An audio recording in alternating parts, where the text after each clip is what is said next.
God to the rescue. Moses and the great escape from Egypt, from Exodus 3 through 13. Joseph and his brothers grew old and died, but their children's children stayed on in Egypt, where they became a very large family. Later on, a new king began to rule, but this Pharaoh didn't remember Joseph, and he didn't like God's people. He made them into his slaves and beat them and made them work harder and harder.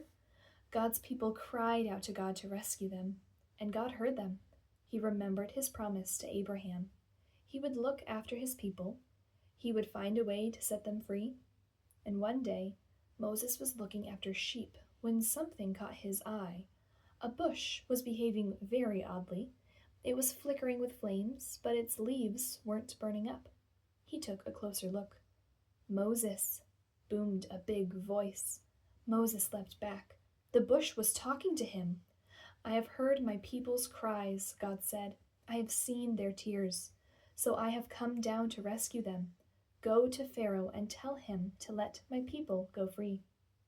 Moses was afraid, but God said, "I will be with you." So Moses went to Pharaoh. "Pharaoh," Moses began, "God says—" "God," said Pharaoh. "Never heard of him." Moses kept going. "God says let his people go free." "Why should I?" Pharaoh said. "Don't want to, won't." So he didn't. So God gave Pharaoh 10 warnings called plagues. First, God turned the river Nile into blood. No one could drink the water, but still Pharaoh would not let them go. So God made frogs come hopping and leaping and jumping. In your bed, frogs. In your hair, frogs. In your soup, frogs. All over everywhere, frogs. "Make them go away," Pharaoh screamed. "Then your people can go." So God took the frogs away. But Pharaoh changed his mind. "You can't go," he said. Then God sent zillions of gnats. But still Pharaoh said, "No." So then God sent swarms of flies. Flies buzzing in your eyes, flies.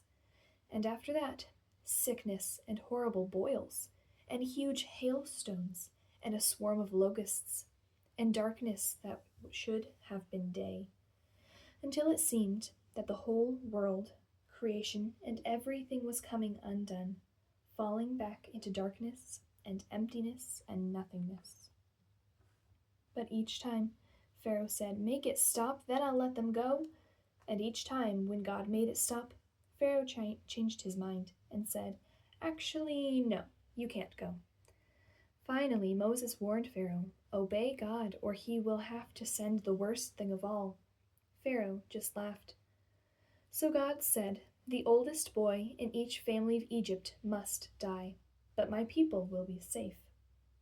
God told his people to take their best lamb, to kill it, and to put some of its blood on their front doors. "When God passes over your house," Moses exclaimed, "God will see the blood and know that the lamb died instead of you."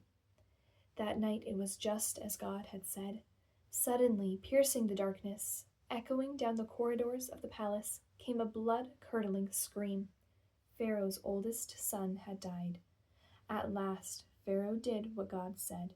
"Get out," Pharaoh shouted. "Just go."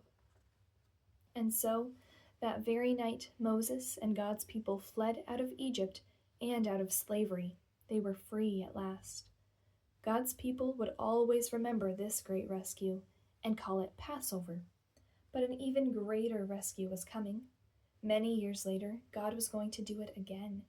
He was going to come down once more to rescue his people. But this time, God was going to set them free forever and ever.